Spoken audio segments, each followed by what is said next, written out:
आज हम एक बहुत ही कमाल धमाल मचाने वाली टाइम ट्रेवल मूवी जो कि बहुत ज्यादा मिस्टीरियस है, सस्पेंस से भरी हुई है और काफी ज्यादा मजेदार रहस्यमयी होने वाली है। जिसने स्टोरी है तो रहस्यमय शीशों की, जो कि पास्ट और फ्यूचर के टाइम को आपस में जोड़ देते हैं। लेकिन आखिरकार इन सब की शुरुआत हुई कैसे? जैसे ही वो शीशा पास्ट और फ्यूचर को आपस में जोड़ता है तो उसकी जुड़ने से क्या क्या तबाही होती है और कैसा कैसा मंजर हमें देखने को मिलता है। जानने के लिए वीडियो को पूरा जरूर देखिएगा। दोस्तों, यह स्टोरी ना पास्ट से फ्यूचर में और फ्यूचर से पास्ट में जंप करने वाली है, तो थोड़ा कंफ्यूजन आपको हो सकता है, लेकिन डोंट वरी, मैं बहुत अच्छे से एक्सप्लेन करूंगी, आपको अच्छे से समझ में आ जाएगी। कहानी के स्टार्टिंग में हमें एक फ्लैशबैक दिखाया जा रहा है कि ईयर 1895 में स्वीडन के आर्कियोलॉजिकल टीम के मेंबर स्विनहिल्डन लोथनूर के साथ में रेड के समंदर में पहुंचे थे, जहां पर उन्हें लोडन विलेज के अवशेष मिले हुए थे, जो कि बहुत समय पहले ही गायब हो गया था। स्विनहिल्डन फिर उन अवशेषों में से बहुत से ऐसे अवशेष अपने साथ में वापस ले जाता है, जिसके कारण यूरोप में बहुत खलबली मच गई थी और वहाँ के लोग रेत के समंदर की तरफ बढ़ने लगे और इसलिए इन कीमती चीजों को बचाने के लिए एक आर्कियोलॉजिकल टीम को यहाँ पर भेजा गया था, जिन्होंने रेत के समंदर में जैसे ही अपने कदम रखे उसके साथ ही कई रहस्य का खुलासा होना शुरू भी हो गया। नेक्स्ट सीन में स्टोरी पास्ट में जाती है, जहाँ पर लोलन विलेज के कुछ लोग रेगिस्तान में एक मंदिर की खोज में जा रहे होते हैं, क्योंकि अचानक से उनके विलेज में सूखा जो पड़ गया था। रेगिस्तान में अचानक से फिर एक यूएफओ के लैंड होने से ही धूल का तूफान आ जाता है। सब कुछ तहस नहस होने लग गया था, जिसमें कुछ लोग उसमें दफन भी हो जाते हैं, जिससे बचकर फिर भागते हुए वहाँ के एक विलेज के संत यमन के एक ज्वेलरी का पीस वहीं पर गिर जाता है। और उसके बाद बहुत साल बीतने के बाद फ्यूचर में जैसे ही सिर आर्कियोलॉजिकल टीम वहाँ पर पहुँचती है तो टीम के एक मेंबर जिसका नाम वो तैयार है, वो उससे मिल जाता है और वो उसे अपने प्रोफेसर को दिखाता है, जहाँ जॉन नाम का आदमी उससे वो पीस लेकर कहता है कि तुम्हें यहाँ पर जो भी मिले सबसे पहले मुझे दिखाओ, जिससे वो काफी गुस्सा हो जाता है और बोलता है कि यहाँ पर जो कुछ भी है ना वो चाइना की प्रॉपर्टी है। ये सुनते ही जॉन तो जोरों से हंसने लग जाता है और वापस चला जाता है।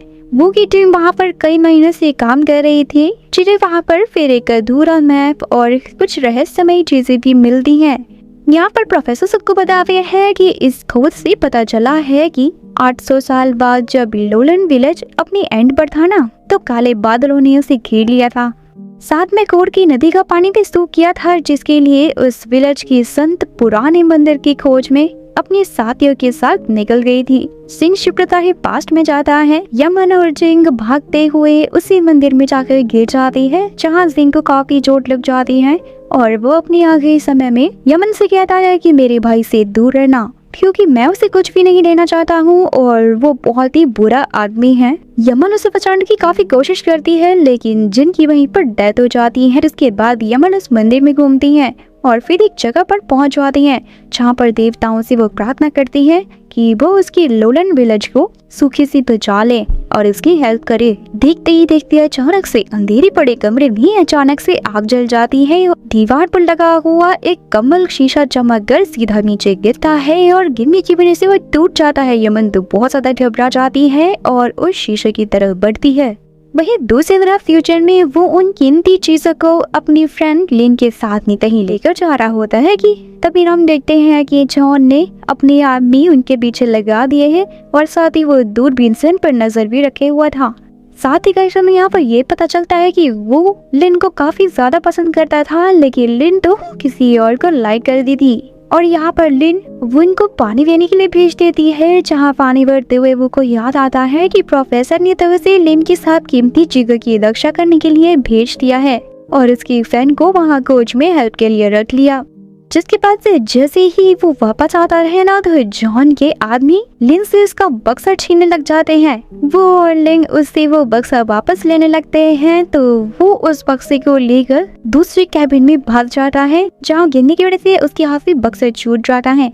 तभी वो आदमी वो पर गन पॉइंट कर लेते हैं, लेकिन फिर इस कैबिन में दर्जे हुए सभी आदमी जॉन के आदमी पर गन तान देते हैं, क्योंकि वो सभी सोल्जर्स जो के वो की बहुत हेल्प करते हैं और जॉन की आदमियों को ट्रेन से बाहर फेंक देते हैं। जिसके बाद वो उन सभी आदमियों की हेल्प के लिए उन्हें थैंक यू बोलता है कि तभी लिन आकर बक्सा चेक करती है तो उसमें रखा हुआ शीशा टूट चुका था। जिसे देखते ही लिन काफी ज्यादा रोने लग जाती है और बहुत दुखी हो जाती है। यहाँ पर उसे दुखी देखकर वो उसे समझाता है कि वो उसे जोड़ने की कोशिश करेगा। नेक्स्ट थिंग जैसे ही वो अपने घर आकर शीशे को जोड़ने की कोशिश करता है कि शीशे को जोड़ने के लिए वो हर तरीका अपनाता है, बट वो तो जुड़ता ही नहीं है। और वहीं दूसरी तरफ यमन उस शीशे को देखकर देवताओं से प्रार्थना कर रही होती है। और यहाँ दोस्तों हम समझ आ रहे हैं कि यहाँ ये शीशा नीचे गिरकर टूटा तो वो के पास का शीशा भी टूट गया। यानी कि दोस्तों ये शीशे ना अलग अलग समय को दर्शाते हैं जो कि यहाँ पर उसमें कनेक्टेड है। फिर अचानक से दोनों टाइम के शीशे अपने यहाँ भी ठीक होने लग जाते हैं, जिससे उनमें एक टाइम पोर्टल बन जाता है। वो तो बेचारा बहुत ज्यादा थक चुका था, इसलिए वहीं सो जाता है कि तभी वहाँ का टाइम रुक जाता है और शीशे में से यमन की आवाज आने लग जाती है, जो कि भगवान भगवान कहकर उसे पुकार रही थी। वो को कहता है कुछ भी समझ में नहीं आता है कि आखिरकार ये आवाज कहाँ से आ रही है। और फिर वो शीशे पर गौर करता है और डरता हुआ यमन से बात करने की कोशिश करता है, जहाँ पर उसे कुछ भी समझ में नहीं आता है कि आखिरकार वो कौन है। लेकिन तभी वो उसके पीछे बनी पेंटिंग देखता है। ये सब कुछ देखते ही वो भी समझ गया था कि ये कुछ और नहीं बल्कि एक मैजिकल शीशा है जो कि पास्ट के टाइम को फ्यूचर से जोड़ता है। साथ ही वो फिर यमन को भी बताता है कि वो कोई भगवान नहीं है और यमन से लोलन से जुड़ी सारी जानकारी भी वो लेने लग जाता है कि उस टाइम में आखिरकार क्या क्या और कैसे कैसे सब कुछ हुआ था। जहाँ पर यमन उसे अपने टाइम के बारे में सब कुछ बताने लग जाती है और शीशे से उस पूरी जगह को वो को भी दिखाने लगती है, जो कि बहुत ज्यादा रहस्यमयी थे। और वो को लोलन बिलन से जुड़े हुए सारे रहस्य धीरे धीरे समझ में भी आ जाते हैं। बहुत दिनों से कुछ ना खाने की वजह से यमन की तबीयत अचानक से बिगड़ने लग जाती है, जहाँ वो फिर उसे कुछ खाने के लिए देता है, जो कि ऑब्वियसली उसके ही समय का था और यमन को काफी अजीब लगता है। नेक्स्ट सीन में वो तो बहुत ज्यादा खुश था क्योंकि इसने लोलन के बारे में बहुत बड़ी खोज जो कर ली थी, जो कि आज तक किसी ने नहीं की थी। और धीरे धीरे बाकी सबको भी उसकी खोज के बारे में पता लगता है, जिसके लिए उसे अवार्ड से नवाजा जाता है। और यहाँ ये सब कुछ देखकर जॉन तो बहुत ज्यादा जल जाता है और इसलिए वो के फ्रेंड को अपनी तरफ कर लेता है।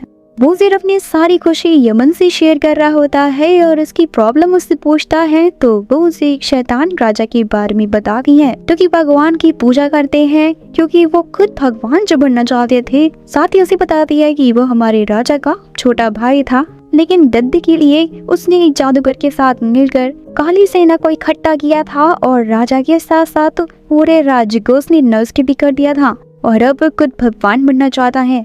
जहाँ पर फिर वो यमन को कविता सुनाता है, जो कि वो लिन को सुनाना चाहता था। यमन और वो को ऐसे आपस में बातें करते हुए लिन भी देख लेती है, लेकिन जॉन के आदमी लिन को पकड़ लेते हैं, जिससे कि जॉन को भी शीशे की सच्चाई पता लग जाती है। क्योंकि लिन वो के दोस्त को पसंद करती थी और उसका दोस्त जॉन से मिल गया था, जिससे कि उसे सब पता चल गया। नेक्स्ट सीन में जॉन के आदमी वो को पकड़ने के लिए जाते हैं, लेकिन वो उनसे बचकर वो शीशा लेकर भागने की कोशिश करता है और बाहर आकर यमन को बताता है कि इसके साथ क्या हो रहा है। लेकिन फिर उसी टाइम पे जॉन उसे पकड़ लेता है और वहीं यमन को भी शैतान राजा के लोग पकड़ लेते हैं, जिससे कि शीशे के बीच का पोर्टल बंद हो जाता है। फिर राजा का एक आदमी उसे शीशे के बारे में बताता है कि इससे हम सभी स्वर्ग भी जा सकते हैं, लेकिन इसे बस कोई संत ही खोल सकता है, हम जैसे आम इंसान नहीं, और इसीलिए हमें मकबरे के पास जाकर ये शीशा खोलना होगा। ये सुनते ही वो राजा फिर यमन से ये करने के लिए बोलता है, लेकिन यमन तो साफ इनकार कर देती है। तो वो राजा से समझाता है कि तुम्हारा पहला राजा और राज्य दोनों ही खत्म हो चुके हैं और अब मैं ही तुम्हारा राजा हूँ, तो तुम्हें करना ही होगा, मेरी बात तो तुम्हें माननी ही पड़ेगी। वही दूसरी तरफ जॉन भी उस शीशे और वो को लेकर उस मकबरे वाली जगह पर पहुंच जाते हैं, जहाँ पर फिर एक तूफान आने से सभी लोग नीचे गिर जाते हैं। वो वहाँ पर वो मकबरा बना हुआ था और वहीं राजा भी यमन को लेकर इस मकबरे के पास पहुंच जाता है और यमन से वो शीशा खोलने के लिए कहता है। और अब दोनों अलग अलग समय में एक ही जगह पर खड़ी हुए थे। दोनों फिर उस मकबरे के ऊपर चढ़ जाते हैं। जैसे ही फिर वो दोनों ऊपर पहुंचते हैं ना, तो शीशे का पोर्टल खुल जाता है। दोनों समय भी आपस में जुड़ जाते हैं और ये देखकर सबकी आंखें ही चौंधी आ गई थी। और यहाँ पर यमन और वो एक दूसरे से मिलकर पहली बार एक दूसरे को ऐसे देखकर काफी खुश होते हुए हग करते हैं। यमन को समझाते हुए वो कहता है कि फिक्र मत करो, सब कुछ ठीक हो जाएगा, बस तुम किनारे के पास बैठकर चांद को देखना और मैं भी ऐसा ही करूंगा। जिसके बाद फिर दोनों ही शीशे में कहा लेते हैं और यहाँ पर वो गेट पोर्टल के पैटर्न को ले लेता है। पोर्टल खोलने से जॉन तो काफी ज्यादा खुश हो गया था और वो उसी टाइम पर वो को गोली मार देता है जो कि उसकी हाथ पर लग जाती है। वो मकबरे से नीचे गिर गया था जहाँ पर वो का फ्रेंड उसे मारने ही वाला होता है, लेकिन लिन उसके फ्रेंड को गोली मार देती है जिसका उसे बहुत ज्यादा दुख होता है क्योंकि आखिर वो सिर्फ प्यार जो करती थी लेकिन गलत का साथ तो नहीं दे सकती थी ना।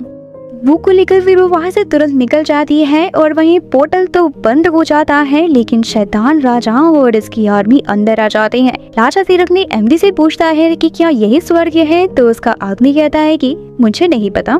जॉन भी उसको देखकर हंसने लग जाता है और कहता है कि हाँ यही स्वर्ग है और मैं हूँ तुम्हारा भगवान, तो अब इसलिए मेरे सामने अपना सर झुकाओ। और ये करने से राजा साफ इनकार कर देता है, जिसके बाद उनके बीच घमासान युद्ध होने लग जाता है और सभी एक दूसरे को मारने लगते हैं। देखते ही देखते वहाँ पर अचानक से इतना बड़ा सा फिर तूफान आ जाता है और सभी लोग उस पे दफन हो जाते हैं। बस लिन और वो वहाँ से बचकर जैसे तैसे करके निकल जाते हैं। सीन शिफ्ट होता है, कुछ सालों बाद का दिखाया जाता है। वो बहुत ज्यादा बूढ़ा हो चुका था लेकिन वो अभी भी उसी जगह पर खोज पर था और वहाँ के कुछ लोग अभी भी खोज कर रहे थे कि तभी उसके साथ ही उसे खोज में मिले को संभाला कर देते हैं, जिससे से वो एक लकड़ी पर लिखा हुआ एक चीज पढ़ता है क्योंकि उसे लोलर की कुछ लिपि भाषा का अच्छी तरह से ज्ञान जो था। साथ ही वो याद करने लग जाता है कि ये तो वही कविता है जो कि उसने यमन को सुनाई थी। इसका साफ मतलब है दोस्तों कि यमन भी अपने समय में जिंदा बच गई थी और तो और उसने यही बुक के लिए ही लिखा था। वो तो बहुत ज्यादा खुश हो जाता है उस कविता को देखकर और वो उस कविता को गुनगुनाने भी लगता है। So guys, इसी के साथ इस मूवी की हैप्पी एंडिंग हो जाती है जो